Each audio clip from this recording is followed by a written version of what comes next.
So this is syllogism. So what is syllogism? Syllogism comes under என்னதுன்னா so logical reasoning, logical deductions அப்படினோ. Logic அப்படிங்கிறது ரொம்ப ஆரம்ப காலத்திலே இருக்கு. ஈவன் வேதத்திலே வந்து இருக்குதுன்னு சொல்லுவாங்க. அந்த இடத்துல ஒரு இடத்துல வந்து பாத்தீங்கன்னா ஸ்மோக் வருது, புகை இருக்கு அப்படின்னா என்னதுன்னா there must be என்னது ஃபயர். ஸோ அப்படிங்கிறத ஒரு லாஜிக் ஸ்டேட்மெண்ட் இருக்கிறத சொல்லுவாங்க ரிக்வேதத்தில். இது ஒரு டிப்பிக்கல் ப்ராப்ளம் இன் சிலாஜிசம். இந்த மாதிரி தான் ப்ராப்ளம் இருக்கும். இந்த மாதிரி ஸ்டேட்மெண்ட்ஸ் கொடுத்துருவாங்க, 2 or 3 ஸ்டேட்மெண்ட்ஸ் கொடுத்துருவாங்க. அதுக்கப்புறம் கன்க்ளூஷன்ஸ் கொடுத்துருவாங்க. இந்த ஸ்டேட்மெண்ட்டை பேஸ் பண்ணி இந்த கன்க்ளூஷன்ஸ்ல how many are true அப்படின்னு சொல்லணும். கன்க்ளூஷன்ஸ் ட்ரூ அப்படின்னா ட்ரூ ஃபார் ஆல் அக்கேஷன்ஸ்.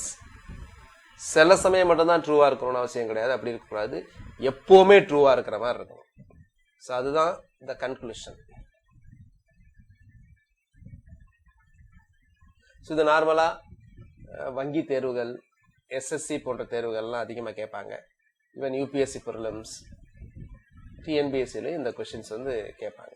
மற்றதெல்லாம் 1, 2 கேட்பாங்க. வங்கி தேர்வுகளில் சில சமயம்லாம் 10, 5, 10 முதல் கேட்ட காலம்லாம் உண்டு. கேட் எக்ஸாமினேஷன்ஸ் இதெல்லாம் கொஞ்சம் ஒரு ஐக்யூ பேஸ்டு கொஷின்ஸ், கொஞ்சம் புரிஞ்சுட்டு ஆன்சர் பண்ணக்கூடிய கொஷின்ஸ். ஸோ அதனால தான் இது வந்து லாஜிக்கல் ரீசனிங்கில் வரும். ஸோ அப்போ அந்த ப்ராப்ளம்லாம் சால்வ் பண்ணுறதுக்கு என்ன பேசிக் அப்படின்னா லாஜிக் வந்து நல்லா தெரிஞ்சிருக்கணும். இப்போ லாஜிக் அப்படிங்கிறது ஒரு எக்ஸாம்பிள் சொல்கிறேன். சில ஸ்டேட்மெண்ட்ஸை ஒழுங்காக இன்டர்பிரட் பண்ணாதனால தான் நிறைய பிரச்சனையெல்லாம் வரும். இப்போ ஒரு எக்ஸாம்பிள், இப்போ ஒரு வகுப்பில் போகிறேன். ஒரு வகுப்பில் போய் some students are intelligent in the class அப்படின்னு சொல்கிறேன். நல்லா புரிஞ்சுக்கங்க.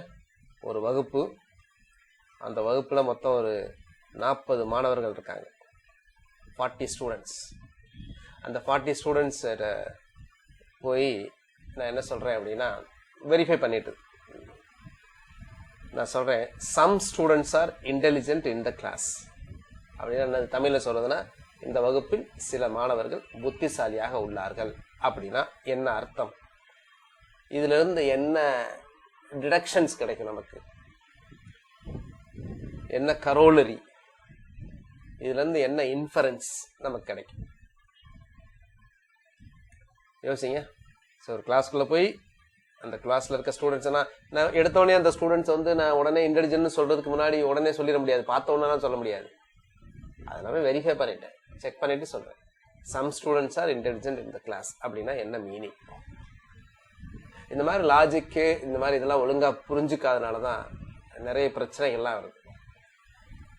உடனே இப்படி நான் சொல்லிட்டு போயிட்டேன்னு வச்சுக்கங்களேன், இப்படி ஒரு வாத்தியார் சொல்லிட்டு போயிட்டார் அப்படின்னா உடனே அடுத்து என்ன சொல்லுவாங்க தெரியுமா? சார் அவர் வந்தார், அவர் வந்துட்டு some students are fools in the class அப்படின்னு சொல்லிட்டு போயிட்டார் சார் அப்படின்னா. இது தப்பு, இது தப்பான ஒரு இன்ஃபரன்ஸ். அப்படி சொல்லவே கிடையாது. இல்லை sir some students are not intelligent சொல்லலாமா? அதுவும் கூட சொல்ல முடியாது. Some students are intelligent in the கிளாஸ்னா என்ன அர்த்தம் அப்படின்னா அட்லீஸ்ட் 1 ஸ்டூடெண்ட் இஸ் இன்டெலிஜென்ட் அர்த்தம். ஒரு வகுப்புல எல்லா மாணவர்களுமே இன்டெலிஜென்ட், அந்த வகுப்புல நான் போய் சொல்லலாமா சம் ஸ்டூடெண்ட்ஸ் ஆர் இன்டெலிஜென்ட் அப்படின்னு சொல்லலாமா அப்படின்னா கண்டிப்பா சொல்லலாம். சம் ஸ்டூடெண்ட்ஸ் ஆர் இன்டெலிஜென்ட் இந்த கிளாஸுக்கும் only some students are intelligent இந்த கிளாஸுக்கும் வித்தியாசம் இருக்கு. அப்போ சம் ஸ்டூடெண்ட்ஸ் ஆர் இன்டெலிஜென்ட் இந்த கிளாஸ்னு என்ன அர்த்தம் அப்படின்னா at least 1 students intelligent. For example, அந்த டீச்சர் வந்து அங்கே போய் செக் பண்ணுறதுக்கு முன்னாடி அங்கே செக் பண்ணுறதுக்கு வந்து ஒரே ஒரு ஸ்டூடெண்ட் தான் செக் பண்ணாருன்னு வச்சுக்கோங்களேன். ஒரே ஒரு ஸ்டூடெண்ட்டை தான் செக் பண்ணாரு, மற்ற 39 ஸ்டூடெண்ட்டை செக் பண்ணவே இல்லை. But he found him intelligent. அந்த செக் பண்ணார்ல ஒருத்தர், அந்த ஒரு ஸ்டூடெண்ட் வந்து இன்டெலிஜென்ட். இப்போ அவரு can he make a statement like some students are intelligent in the class சொல்லலாமா? ரைட். ஸோ நிறைய பேர் நோ தான் சொல்லுவீங்க, ஆனால் ஆன்சர் வந்து yes. Some students are intelligent. திரும்ப நான் சொல்றேன் கேட்டுங்க. சம் ஸ்டூடெண்ட்ஸ் ஆர் இன்டெலிஜென்ட் இந்த கிளாஸ் நான் சொல்றதுக்கு எனக்கு எத்தனை ஸ்டூடெண்ட் இன்டெலிஜென்ட்டா வேணும்? அந்த கிளாஸ்ல ஒரே ஒரு ஆள் இருந்தா போதும். இந்த இங்கிலீஷ்ல நார்மலா சம்னு சொல்லுவாங்கல்ல, சம்முனா சில கொஞ்சம் இருக்கணும் அப்படின்ட்டு அந்த மீனிங் எல்லாம் இங்க வச்சுக்காதீங்க. சம் அப்படின்னாவே அட்லீஸ்ட் ஒன் அப்படின்னு அர்த்தம். அப்ப நான் ஒரு ஸ்டூடெண்ட் செக் பண்ணிட்டேன், அவன் intelligent. So can I say some students are intelligent in the class? கண்டிப்பா I can say that some students are intelligent in the class. ஒரே ஒரு ஸ்டூடெண்ட்டை செக் பண்ணிட்டேன், இல்ல 10 இல்ல இப்படி வச்சுக்கீங்களேன் 39 ஸ்டூடெண்ட்டை செக் பண்ணிட்டேன், 39 ஸ்டூடெண்ட்டை செக் பண்ணிட்டேன், 39 ஸ்டூடெண்ட்டும் இன்டெலிஜென்ட். ஒரு பையனை நான் செக் பண்ணல. Can I say all students are intelligent in the class? இந்த வகுப்பில் அனைத்து மாணவர்களும் புத்திசாலிகள் அப்படின்னு சொல்லலாமா?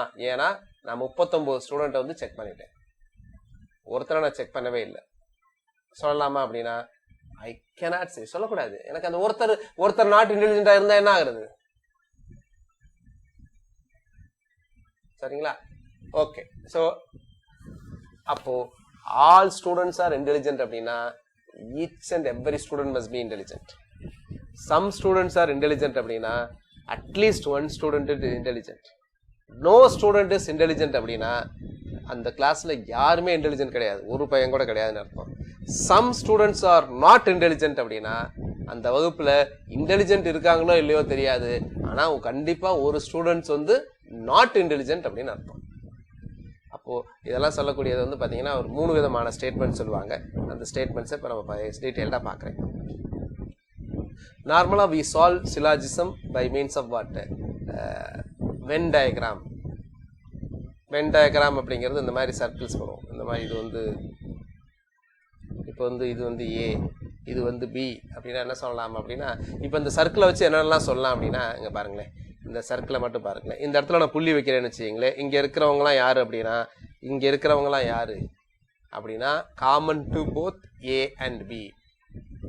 அப்போ என்ன சொல்லலாம் அப்படின்னா some students are, some ace are பீஸ்ன்னு சொல்லலாம். சரிங்களா? ஏங்கிற set some ace are piece அப்படின்னு சொல்லலாம். சரி, இங்க இருக்கிறவங்கள சேர சொல்லலாம் தெரியுமா? இதே இதில் வச்சு சம் ஏஸ் ஆர் நாட் பீஸ்ன்னு சொல்லலாம். சம் ஏஸ் ஆர் நாட் பீஸ்ன்னு சொல்லலாம். அதே மாதிரி சம் பீஸ் ஆர் ஏஸ்ன்னு சொல்லலாம், சம் பீஸ் ஆர் நாட் ஏஸ்ன்னு சொல்லலாம். சரிங்களா? ரைட், இதை பத்தி எல்லாமே நம்ம டீட்டெயிலாக பார்க்கலாம். இப்போ வந்து பாத்தீங்கன்னா ஃபர்ஸ்ட் ஸ்டேட்மெண்ட் என்ன அப்படின்னா யூனிவர்சல் அஃபர்மேட்டிவ்.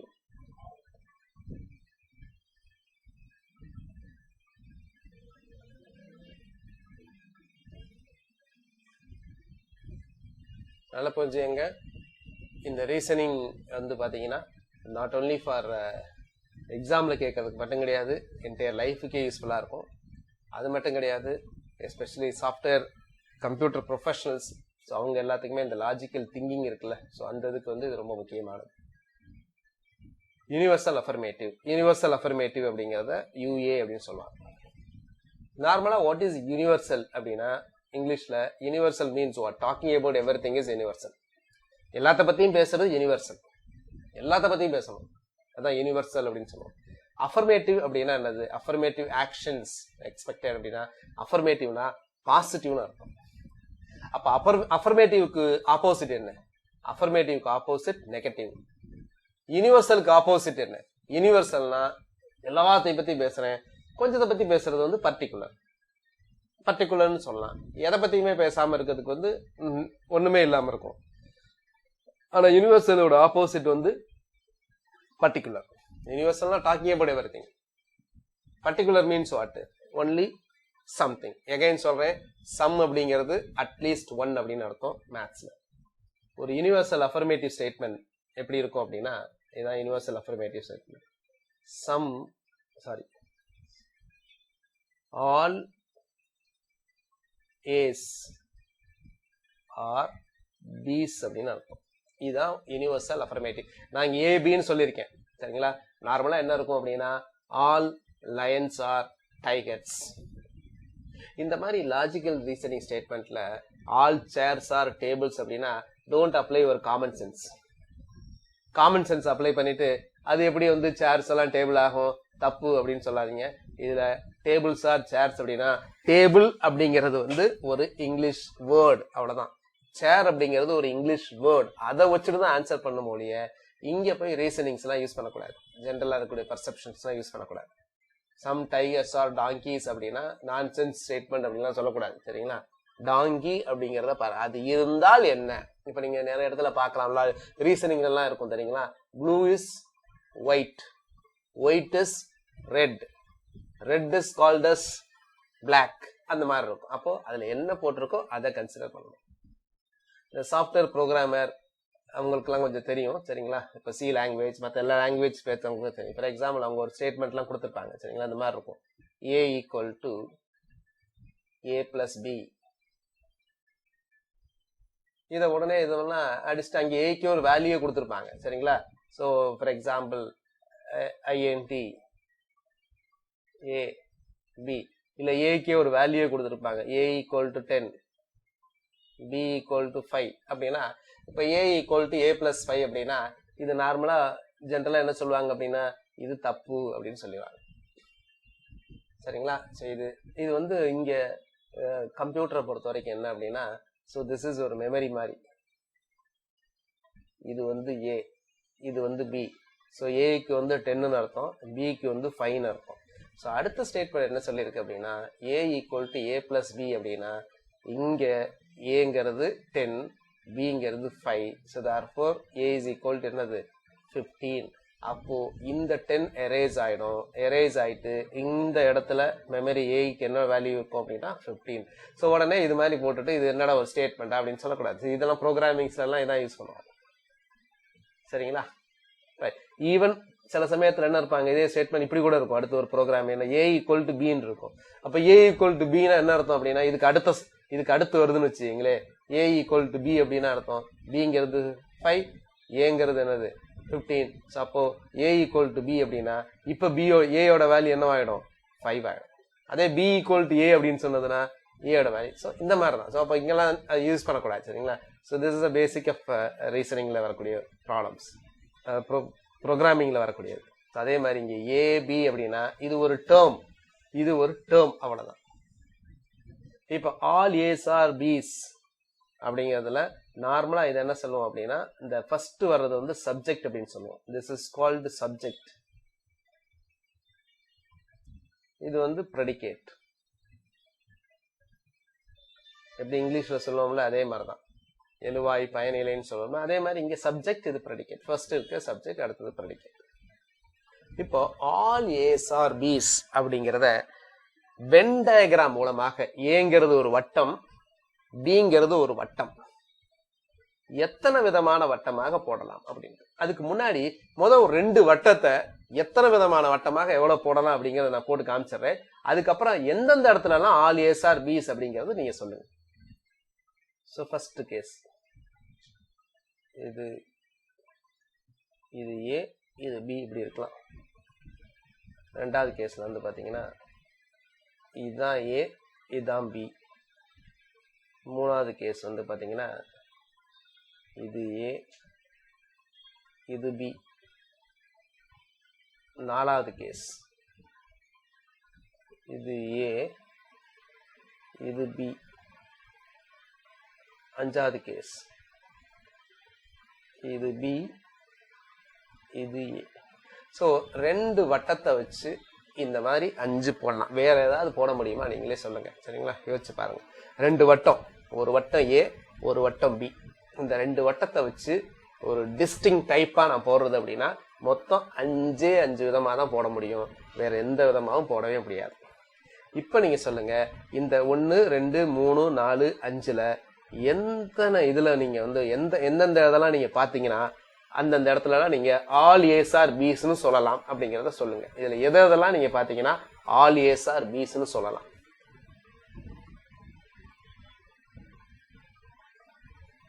ஸோ 1 2 3 4 5 இதுல இருந்து நம்ம எல்லா ஸ்டேட்மெண்ட்ஸுமே டிடெக்ட் பண்ண போறோம். இதுல எந்தெந்த இடத்துலலாம் எதெல்லாம் நீங்க வச்சுட்டு ஆல் ஏஸ் ஆர் பீஸ் அப்படின்னு சொல்லலாம். இங்க பாருங்க, ஆல் ஏஸ் ஆர் பீஸ் அப்படின்னா என்ன அர்த்தம் அப்படின்னா நல்லா புரிஞ்சுக்கணும். Every element of A is in A பின்னு அர்த்தம். அப்ப கண்டிப்பா என்ன இருக்கும் அப்படின்னா ஆல் ஏஸ் ஆர் பீஸ்னா பி வந்து ஏ உள்ளடக்கிய ஒரு செட்டா இருக்கணும், பி பெருசா இருக்கணும். அல்லது பிஏயும் ஈக்குவலா இருக்கலாம். அப்போ ஆல் ஏஸ் ஆர் பிஸ் அப்படின்னு சொல்றது ரெண்டே இன்ஸ்டன்ஸ் தான், 2 அல்லது 4. இது ரெண்டை வச்சுதான் ஆல் ஏஸ் ஆர் பிஸ்ன்னு சொல்ல முடியும். அப்போ ஆல் ஏஸ் ஆர் பிஸ் அப்படின்னா இதுதான், ஏல உள்ள எல்லாமே பில இருக்குன்னு அர்த்தம். இல்லைன்னா இப்படி இருக்கலாம், என்னது ஏயும் பி என்னவா இருக்கலாம், ஒன்னாவே இருக்கு. நல்லா புரிஞ்சுங்க. ஆல் ஏஸ் ஆர் பிஸ் அப்படின்னா number of elements in A must be less than or equal to number of elements in B ன்னு அர்த்தம். நம்ம ஃபர்ஸ்ட் ஸ்டேட்மெண்ட் பார்த்திருக்கோம், யூனிவர்சல் அஃபர்மேட்டிவ். இதுல இருந்தே சில டிடக்ஷன்ஸ்லாம் பண்ணலாம். ஆல் ஏஸ் ஆர் பிஸ் அப்படின்னா என்ன அர்த்தம் அப்படின்னா சம் ஏஸ் ஆர் பிஸ்ன்னு அர்த்தம், சம் பிஸ் ஆர் ஏஸ்ன்னு அர்த்தம். இது எல்லாமே நம்ம பார்க்கலாம்.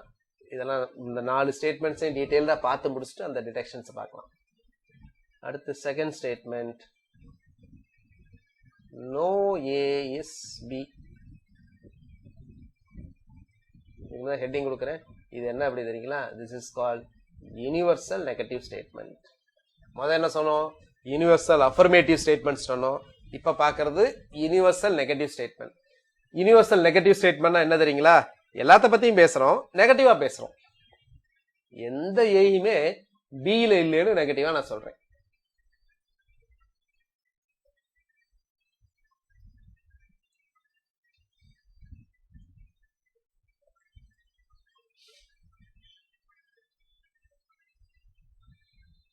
இது மட்டும்தான், இங்கதான் இந்த ஸ்டேட்மெண்ட்டுக்கு தான் நோ ஏ இஸ் பின்னு சொல்லுவோம். அப்ப no A is B is represented only by B. This means of this Venn diagram. ரெண்டு இதுக்கு என்ன சொல்லுவோம்னா டிஸ்ஜாயிண்ட் அப்படின்னு சொல்லுவோம். ரெண்டு ஒன்று தொடர்புடையது, ஏல இருக்க எதுவுமே பி இல்ல அப்படின்னு சொல்லக்கூடியது. வேற எந்த டயக்ராமும் இதுக்கு போட முடியாது. சரிங்களா, ரைட். அடுத்து யூனிவர்சல் அஃபர்மேட்டிவ் பார்த்தோம், யூனிவர்சல் நெகட்டிவ் பார்த்தோம். அடுத்து பார்க்கக்கூடியது பர்டிகுலர் ஸ்டேட்மெண்ட். பர்டிகுலர் அப்படின்னா சம்முங்கிற வார்த்தை வந்திருக்கும், நெகட்டிவ்னா நோ ஆர் நாட் வந்திருக்கும். இது வந்து பர்டிகுலர் அஃபர்மேட்டிவ், அதாவது சம் வந்திருக்கும் ஆனா நெகட்டிவ் இருக்காது, நோ நாட் வந்திருக்காது. இந்த ஸ்டேட்மெண்ட் எப்படி இருக்கும் அப்படின்னா சம் ஏஸ் ஆர் பிஸ்னு அர்த்தம். சம் ஏஸ் ஆர் பிஸ்னு அர்த்தம், சம் கம்ப்யூட்டர்ஸ் ஆர் டேபிள்ஸ் அப்படின்னு அர்த்தம். அப்ப சம் ஏஸ் ஆர் பிஸ்னா என்ன அர்த்தம் அப்படின்னா at least one A in A must be in பின்னு அர்த்தம்.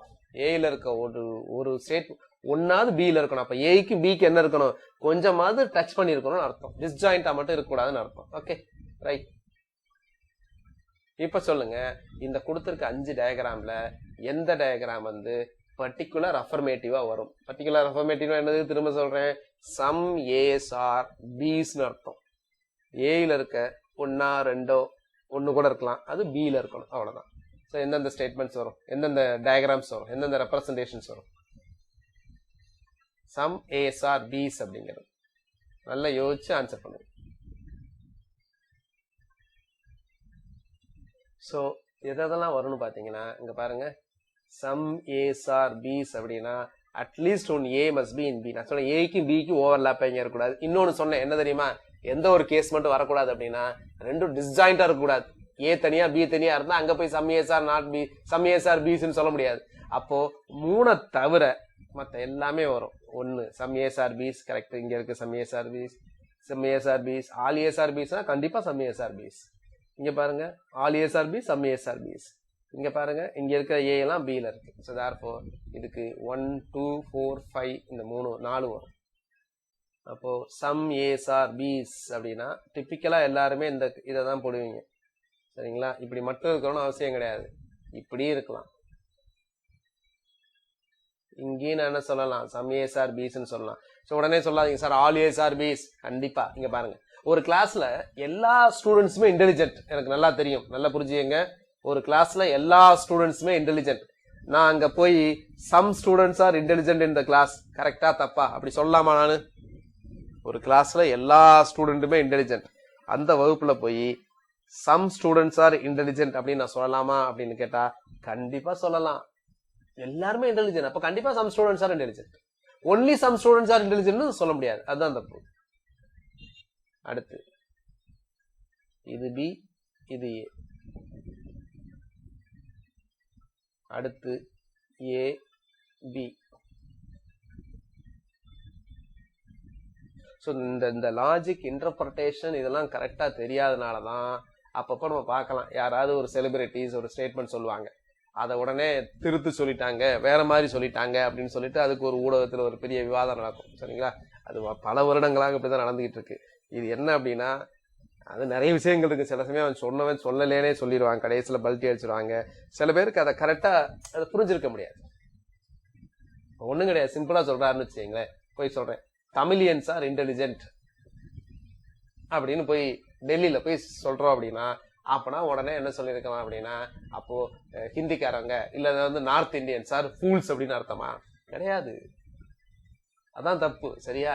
நம்ம சொல்றது தமிழியன்ஸ் ஆர் இன்டெலிஜென்ட், அவ்வளவுதான், அதோட வச்சுக்கணும். அதுல இருந்து வேற இன்டர்பிரேஷன் எடுத்துக்க கூடாது.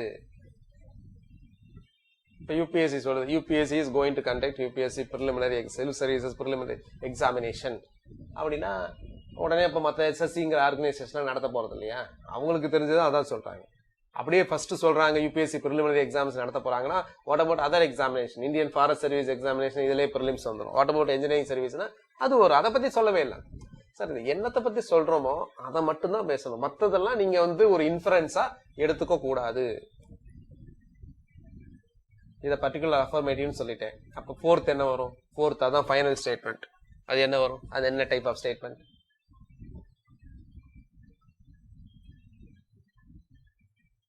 ஸோ ஃபோர்த் இஸ்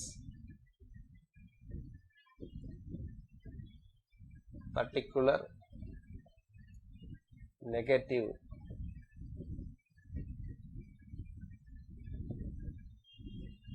அப்போ பர்டிகுலர் நெகட்டிவ் ஸ்டேட்மெண்ட் எப்படி இருக்கும் அப்படின்னா, some A's are not B's. some A's are not B's. some A's are not B's என்ன அர்த்தம் அப்படின்னா, at least one A in A not in B ன்னு அர்த்தம். At least one A in A not in B. இருக்கிறத பத்தி நான் பேசவே இல்லை, இல்லாத பத்தி பேசுறேன். ஏல இருக்க ஒண்ணு கண்டிப்பா Bல இல்லைன்னு அர்த்தம்.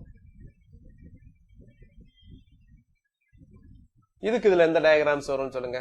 some A's are not B's அப்படின்னா என்ன அர்த்தம்? ஏல இருக்கிற அட்லீஸ்ட் ஒரு ஸ்டேட்மெண்ட் Bல இருக்கக்கூடாது. ஏல இருக்க அட்லீஸ்ட் ஒன் எலமெண்டாவது Bல இருக்கக்கூடாது.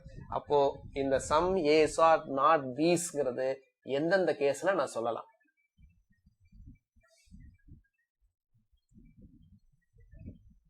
இங்க பாருங்க. Can I say here ஒன்னு சொல்லலாமா?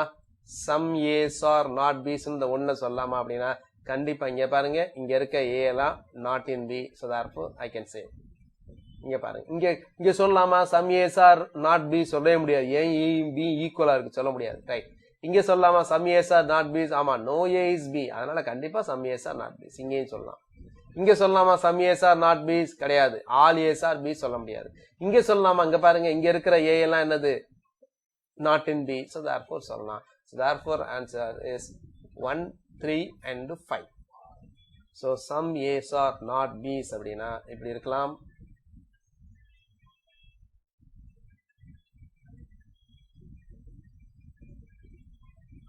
some A's are not B's இப்படி இருக்கலாம். அடுத்து எப்படி இருக்கலாம்? டிஸ்ஜாயிண்டாவும் இருக்கலாம். இந்த எல்லா கேஸ்லயுமே I can say that some A's are not B's அப்படின்னா at least one A in A not in B ன்னு அர்த்தம். இப்ப நான் சொன்ன மாதிரி ஒவ்வொரு ஸ்டேட்மெண்ட்லயும் வச்சு நம்ம இன்ஃபரன்ஸ் பார்க்க போறோம். சரிங்களா? அது எப்படின்னு சொல்றேன். ஸோ இது கொஞ்சம் முக்கியமானது, கொஞ்சம் கவனிங்க. இப்போ நார்மலா ஒரு சிலாஜிசம் ஸ்டேட்மெண்ட் எப்படி இருக்கும் அப்படின்னா, ஸ்டேட்மெண்ட்ஸ் 3 ஸ்டேட்மெண்ட் 4 ஸ்டேட்மெண்ட்ஸ் கூட கொடுத்துருவாங்க. ஆனா நம்ம எடுக்க போகும்போது 2 ஸ்டேட்மெண்ட்ஸை எடுத்து கன்க்ளூஷன் ட்ரா பண்ணுவோம். இல்ல 3யுமே வென் டயக்ராம்ல போட்டு கன்க்ளூஷன் ஸ்டார்ட் பண்ணுவோம். 2 விதமான மெத்தட் இருக்கு. சரிங்களா? நார்மலா Venn diagram method. Venn diagram மெத்தடுங்கிறது பேசிக் மெத்தட். இப்போ நமக்கு பாத்தீங்கன்னா ஒரு 2 ப்ராப்ளம் 3 ப்ராப்ளம் போட்டாங்கன்னா வென் டயக்ராம் மெத்தட்லயே போடலாம். ஒரு 10 ப்ராப்ளம்ஸ் அந்த மாதிரி கேட்கற மாதிரி இருந்தாதான் இன்னும் எஃபிஷியன்ட் மெத்தட் இருக்கு. அதை வச்சு ரொம்ப ஃபாஸ்டா ஆன்சர் பண்ணலாம். சரிங்களா? ஸோ இப்போ நார்மலா இப்போ நான் 1, 2, 3 கொஸ்டின்ஸ் கேட்கறதுனால உங்களுக்கு வென் டயக்ராம் மெத்தடே போதும். நான் இங்க வென் டயக்ராம் மெத்தடை மட்டுமே உங்களுக்கு எக்ஸ்பிளைன் பண்றேன். ஸோ ஒரு டிபிக்கலா எப்படி ஸ்டேட்மெண்ட் இருக்கும் அப்படின்னா இந்த மாதிரி இருக்கும். All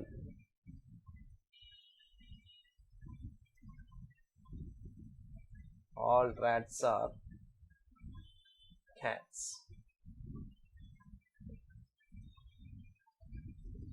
Some cats are dogs. So எப்போவுமே பாருங்க, எப்போவுமே ஒரு 2 ஸ்டேட்மெண்ட் எடுத்துட்டிங்கன்னா இங்கே பாருங்க, இது ஒரு டேர்ம், ஏற்கனவே சொல்லியிருக்கேன், இது ஒரு டேர்ம், இது ஒரு டேர்ம், இது ஒரு டேர்ம். கண்டிப்பாக 2 ஸ்டேட்மெண்ட் எடுத்தீங்கன்னா 2க்கும் லிங்க் பண்ணுற மாதிரி ஒரு டேர்ம் இருக்கணும், 2க்கும் காமனாக ஒரு டேர்ம் இருக்கணும். இந்த இடத்துல தான் இருக்கணும்னு அவசியம் கிடையாது, இங்கே 2ல் கூட இருக்கலாம், எங்கேயும் இங்கே what is a middle term, இதுக்கு பேர் தான் மிடில் டேர்ம் அப்படின்னு சொல்லுவாங்க. ஒரு டிப்பிக்கல் சிலாஜிசம் வந்து மிடில் டேர்ம்னு இருக்கும். What is middle term? Middle டேர்ம்ங்கிறது என்னது அப்படின்னா இங்கே கேட் அப்படிங்கிறதா மிடில் டேர்ம். இந்த 2 இங்கே அதாவது 2 ஸ்டேட்மெண்ட்ல 4 டேர்ம் இருக்கக்கூடாது. 4 டேர்ம் இருந்தால் அப்புறம் எதையும் கம்பேர் பண்ணீங்க, ஒன்றுமே கம்பேர் பண்ண முடியாது. சரிங்களா?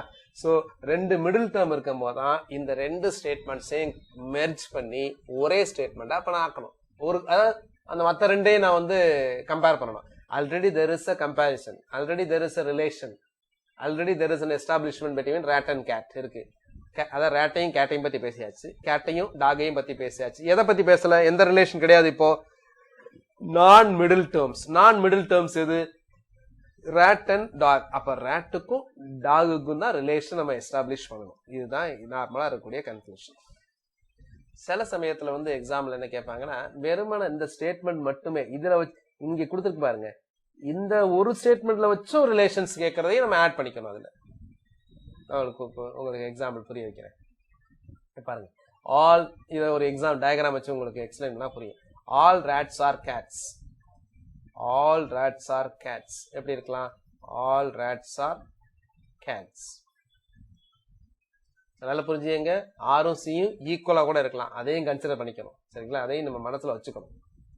ஆல் ரேட்ஸ் ஆர் கேட்ஸ் போட்டாச்சு. அடுத்து என்னது? சம் கேட்ஸ் ஆர் டாக்ஸ் அப்படின்னு சொல்றாங்க. சம் கேட்ஸ் ஆர் டாக்ஸ்னா என்ன அர்த்தம்?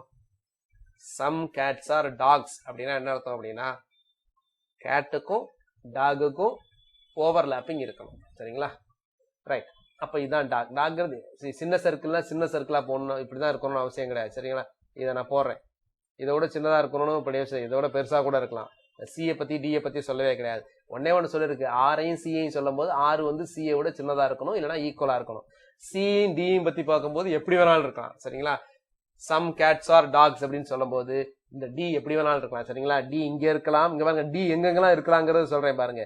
டிக்கும் சிக்கும் ஓவர்லாப்பிங் இருக்கலாம். இத can I take this is T, இதை நான் டின்னு எடுத்துக்கலாமா?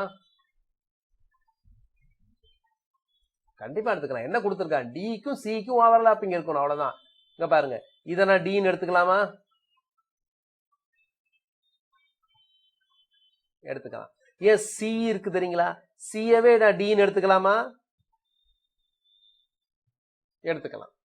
இங்க பாருங்க, இன்னொரு பெருசா ஒண்ணு போடுறேன் பாருங்க, எல்லாத்தையும் கவர் பண்றேன். இதை நான் டின்னு எடுத்துக்கலாமா? எடுத்துக்கலாம். சார் டின்னா என்ன அர்த்தம் அப்படின்னா இங்க பாருங்க, சம் கேட்ஸ் ஆர் டாக்ஸ் அப்படின்னா என்ன அர்த்தம் அப்படின்னா கேட்டுக்கும் டாகுக்கும் சம்பந்தம் ஓவர்லாப்பிங் இருக்கணும், அவ்வளவுதான். இப்ப நமக்கு எதுக்கு கன்க்ளூஷன் நடத்தணும் சொல்லுங்க? கன்க்ளூஷன் எதுக்கும் நமக்கு எடுக்கணும்? ரேட்டுக்கும் டாகுக்கும் நடுவில் தான் நம்ம கன்க்ளூஷன் எஸ்டாப்ளிஷ் பண்ணணும். இப்ப இதை பார்த்துட்டு சொல்லுங்க, ரேட்டுக்கும் டாகுக்கும் என்ன கன்க்ளூஷன் சொல்லுங்க. நீங்க சொல்ற கன்க்ளூஷன் எந்த டி எதை டி எடுத்தாலும் சாட்டிஸ்ஃபை பண்ற மாதிரி இருக்கும். எதை டி எடுத்தாலும் சாட்டிஸ்ஃபை பண்ற மாதிரி இருக்கணும். சரிங்க? இப்போ tell me what is the conclusion for R and T? ஏதாவது கன்க்ளூஷன் இருக்கான்னு சொல்லுங்க. என்ன கன்க்ளூஷன் சொல்லுங்க. அந்த கன்க்ளூஷன் எல்லா டிக்குமே பொருந்தணும், அப்படிப்பட்ட கன்க்ளூஷனா இருக்கணும்.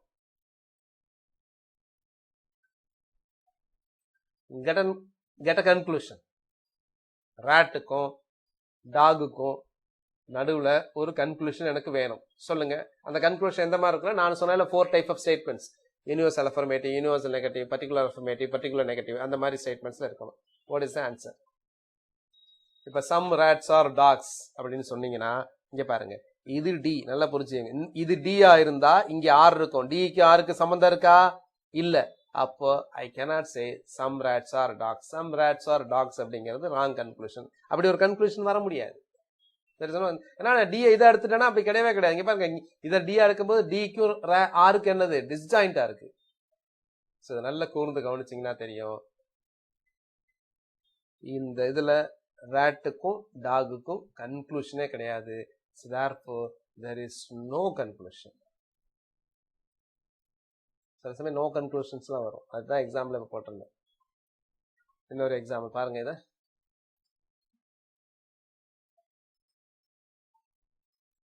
all computers are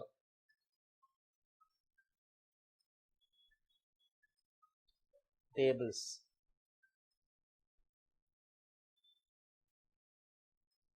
Some computers are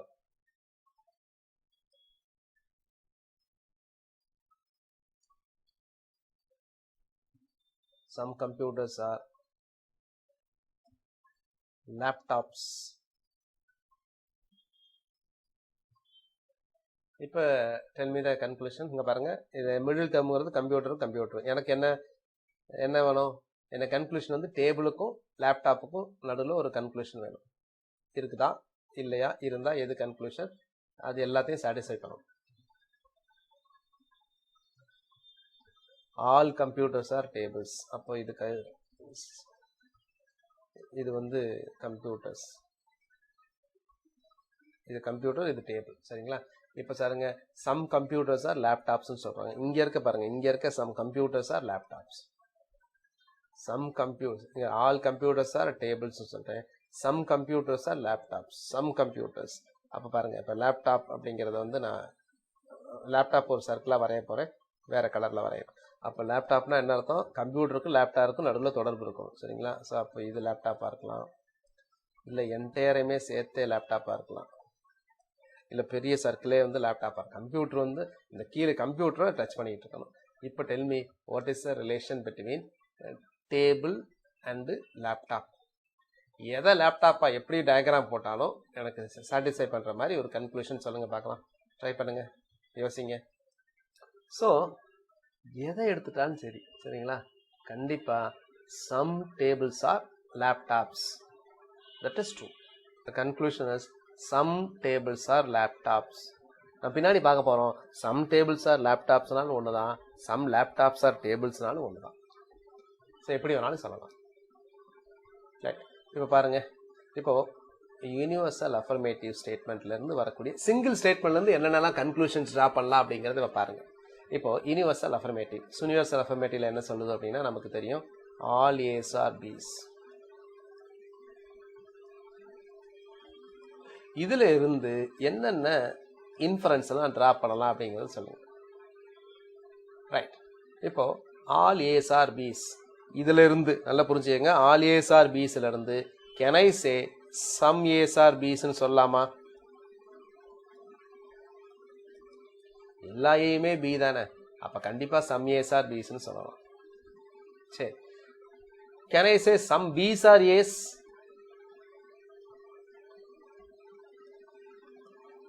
sir ஏல இருக்க எல்லாமே பியில் இருக்கு அப்படின்னா கண்டிப்பா பியில் இருக்க சிலது என்ன இருக்கும், ஏலே இருந்தானே ஆகும், இல்லாம இருக்க முடியாதுல்ல. ஸோ சம் ஏஸ் எப்பவுமே சம் ஏஸ் ஆர் பீஸ்னா உடனே சொல்லலாம் சம் பீஸ் ஆர் ஏஸ்ன்னு சொல்லலாம். ரிவர்ஸ். இது ஒரு தடவை வந்து பார்த்தீங்கன்னா இதெல்லாம் டிஎன்பிசியில் ஒரு தடவை கேட்டிருந்தாங்க. சரிங்களா? அது ரொம்ப டெக்னிக்கல் வேர்டாக லாஜிக்காக கேட்டிருந்தாங்க பல வருடங்களுக்கு முன்னாடி. நிறைய பேர் ஆன்சர் பண்ண முடியாத அளவு கொஸ்டின்ஸ் இருந்தது அப்போ. ரைட். ஆல் ஏஸ் ஆர் பீஸ்னா சம் ஏஸ் ஆர் பீஸ்ன்னு சொல்லலாம், சம் பீஸ் ஆர் ஏஸ்ன்னு சொல்லலாம். Can I say some ace are not பீஸ்ன்னு சொல்லலாமா? சம் ஏஸ் ஆர் நாட் பீஸ்ன்னு சொல்லலாமா? சொல்ல முடியாது. ஏன் அப்படின்னா ஏயும் பியும் ஈக்குவலா இருக்குல்ல, அந்த நேரத்தில் போய் எப்படி சம் ஏஸ் ஆர் நாட் பீஸ்ன்னு சொல்லலாம்? அதுவும் சொல்ல முடியாது. சம் பீஸ் ஆர் நாட் ஏஸ்ன்னு சொல்ல முடியாது. Can I say some B's are, can I say all B's are A's? All A's are B's la, can I say all B's are A's? All A's are B's னு கொடுத்திருக்குங்க. இதுல இருந்து நான் சொல்லலாமா all B's are A's னு சொல்லலாமா அப்படின்னா கண்டிப்பா சொல்ல முடியாது. சரிங்களா? அது எப்படி சொல்லுவீங்க? இங்க பாருங்க, இது வந்து A, இது வந்து B. All A's are B's. How can you say that all B's are A's? சொல்ல முடியாது. Simple. All males are human beings. Correcta? All males are human beings. Can I say that all human beings are males? தப்பு இல்லை, சொல்ல முடியாது. சரிங்களா? Right.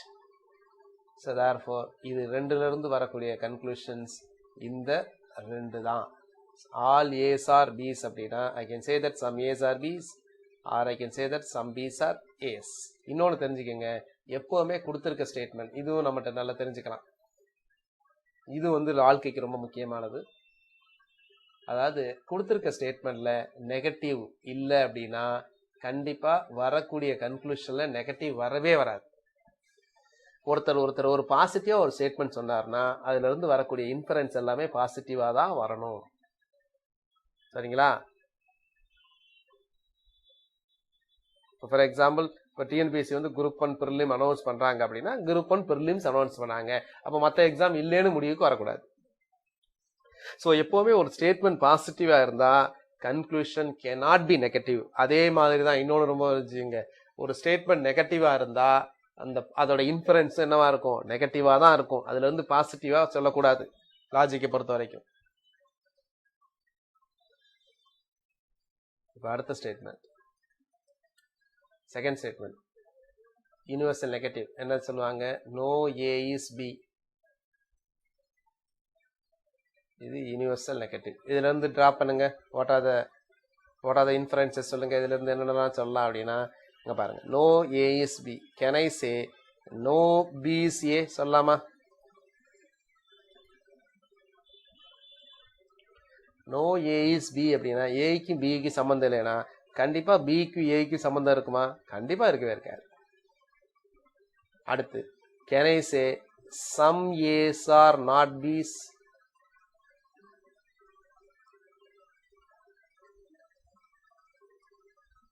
அப்போ இன்னொன்னு சொல்லலாம். என்ன சொல்லலாம் அப்படின்னா, can I say some piece are not As? கண்டிப்பா. இங்க பாருங்க, கொடுத்திருக்க ஸ்டேட்மெண்ட் நோ அல்லது நாட் வந்துச்சுன்னா அது நெகட்டிவ் ஸ்டேட்மெண்ட். இங்க பாருங்க, ஒவ்வொரு கன்க்ளூஷன்லயும் நெகட்டிவ் இருக்கு.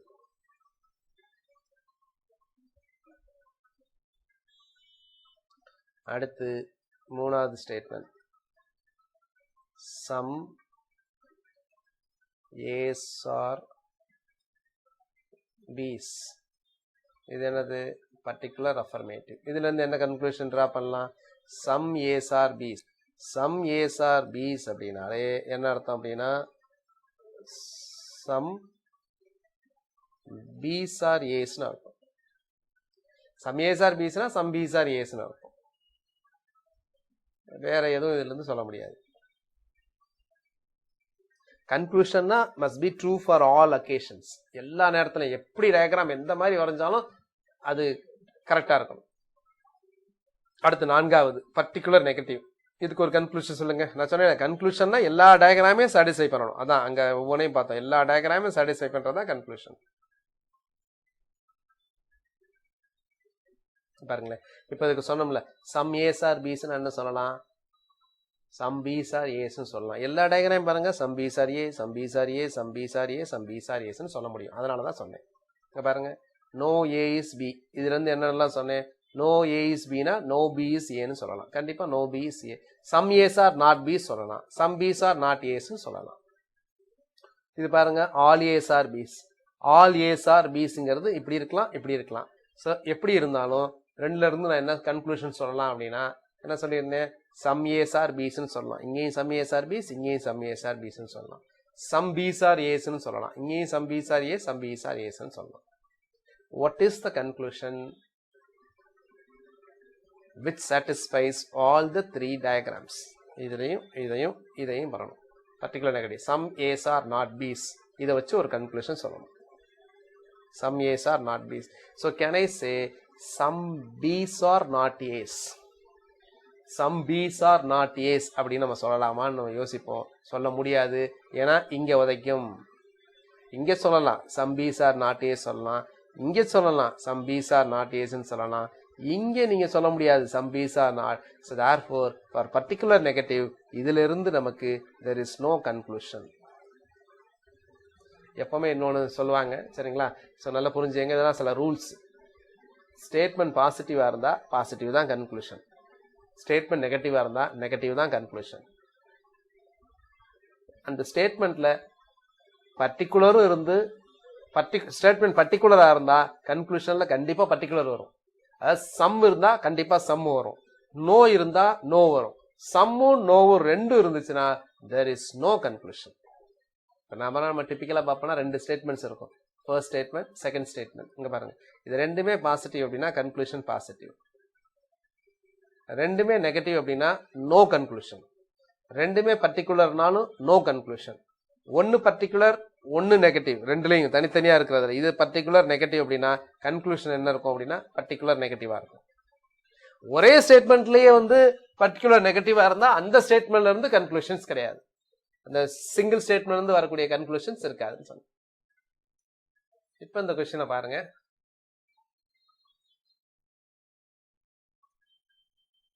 Some cars are bikes. சரிங்களா? Some cars are bikes. படம் வரையுதுன்னா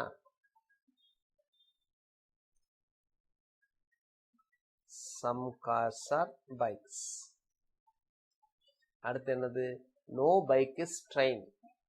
பைக்குக்கும் ட்ரெயினுக்கும் சம்மந்தம் கிடையாது. அப்ப ட்ரெயின் எங்கெங்கெல்லாம் இருக்கலாம் அப்படிங்கிறது பாருங்க. இங்க பாருங்க, இது ட்ரெயினா இருக்கலாம், இது ட்ரெயினா இருக்கலாம். ஏன்னா ட்ரெயினுக்கு பைக்கு மட்டும் தான் சம்மந்தம் கிடையாது. சரிங்களா? இது ட்ரெயினா இருக்கலாம். ட்ரெயினும் பைக்கும் தொட்டுக்க கூடாது. அது சீர தொட்டுக்கலாம், தொடாம கூட இருக்கலாம். இப்ப tell me what is the conclusion? ஆப்ஷன்ல இருந்தே போறீங்களே. நோ கார் இஸ் ட்ரெயின் சொல்லலாமா? No car is train. Car இருக்கு, train. No car is train சொல்ல முடியாது. சரிங்களா? காருக்கும் ட்ரெயினுக்கும் இப்படி இருக்கணும்னு அவசியம் கிடையாது, இப்படி இருக்கலாம். அப்ப இது வராது. Can I say no bike is car? No bike is car. இங்க பாருங்க, இது பைக்கு, இது car. Some cars are bike ன்னு சொல்லியிருக்காங்க. Some cars are bike ன்னு சொல்லும்போது no bike is car எப்படி சொல்லுவீங்க? தப்பு. அடுத்து some cars are trains. Some cars are trains சொல்லுவீங்களா? இது T-ஆ இருந்தா C-ஆ இருந்தா some cars are trains வராது. சரி, some bikes are cars. Some bikes are cars. நமக்கு தெரியும் some cars are bikes அப்படின்னா கண்டிப்பா இதுல இருந்து சிங்கிளாவே some bikes are cars வரும். So therefore statement 4 மட்டும்தான் correct. So this is correct. So இதை அந்த படம் வரைஞ்சு நீங்க பண்ணலாம். இந்த ட்ரெயின்ங்கிறது இங்கேயும் இருக்கலாம், இங்கேயும் இருக்கலாம், இங்கே கூட இருக்கலாம், இது கூட ஒரு ட்ரெயினா இருக்கலாம். என்ன பைக்கை தொட்டு விட்டுற கூடாது, அவ்வளவுதான். இது இன்னொரு எஃபிஷியன்ட் மெத்தட் இருக்குன்னு சொன்னேன். ஸோ அதை பற்றி அது இப்போதைக்கு உங்களுக்கு தேவையில்லை. அது it needs another some time to explain அது. So some cars are bikes, ரெண்டையும் கிராஸ் பண்ணியிருக்கேன் பாருங்க. கிராஸ்னா என்னதுன்னா சம்திங் விச் இஸ் டிஸ்ட்ரிபியூட்டட்னு சொல்லுவாங்க. No bike is by. இது மாதிரி யூனிவர்சல் நெகட்டிவ் ஸ்டேட்மெண்ட்டுக்கு போத் ஆர் டிஸ்ட்ரிபியூட்டட், பர்டிகுலர் நெகட்டிவ்க்கு both are not distributed. So அப்போ கண்டிப்பாக இந்த மாதிரி வரணும். இந்த மாதிரி வந்தது அப்படின்னா this is not distributed, this is டிஸ்ட்ரிபியூட்டட்னு வரும். ஸோ அதனால தான் some cars R not trains அப்படிங்கிற கன்க்ளூஷன்ஸ் வரும். இது நிறைய ப்ராப்ளம்ஸ் இருந்தால் சால்வ் பண்ணுறதுக்கு சொல்லணும். ஸோ இதுதான் அந்த பர்டிகுலர் அஃபர்மேட்டிவ். இது ஒரு தடவை கேட்டிருந்தாங்க, இதெல்லாம் கேட்டிருந்தாங்க. அதாவது ஒவ்வொன்றுக்கும் ஒரு நொட்டேஷன்ஸ் இருக்குது லாஜிக்கில். யூனிவர்சல் அஃபர்மேட்டிவ் அப்படிங்கிறது ஏன்னு குறிப்போம், யூனிவர்சல் நெகட்டிவை ஈன்னு குறிப்போம். ஐ பர்டிகுலர் அஃபர்மேட்டிவ். இதை பேஸ், இந்த நொட்டேஷனை பேஸ் பண்ணி தான் ஒரு தடவை டிஎன்பிசியில் கேட்டிருந்தாங்க.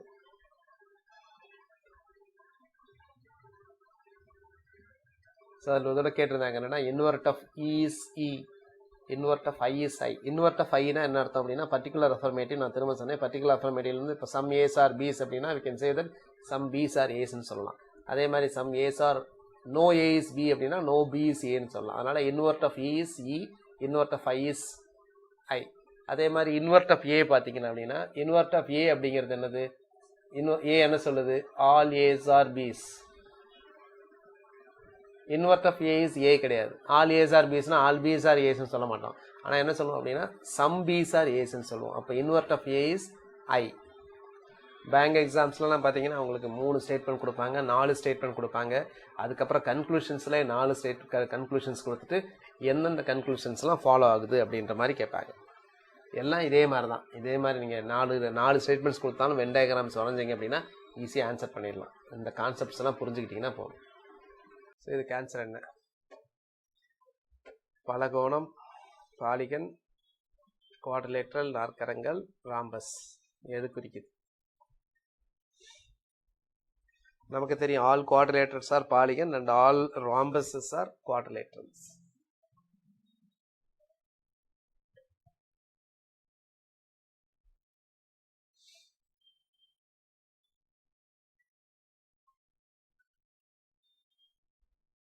The answer is this.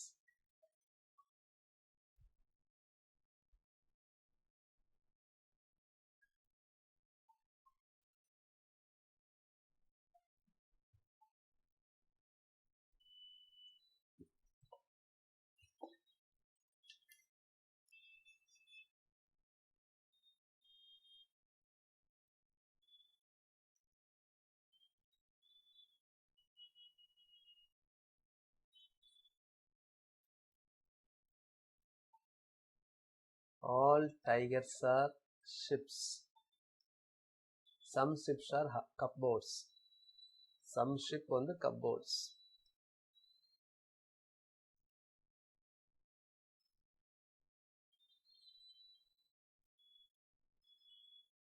இங்கே கூட இருக்கலாம் ஷிப், இதையும் கணிக்கலாம், எப்படி எல்லாம் இருக்கான்னு பார்த்துருக்கு.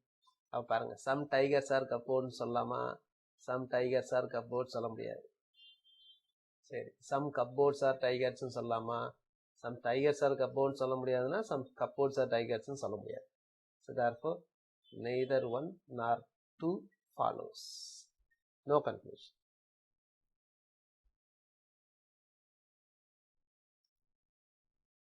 ஸோ இதனால ஒரு கன்க்ளூஷன், அந்த உறுதியான முடிவுன்னு சொல்லுவாங்களே, அது கிடையாது.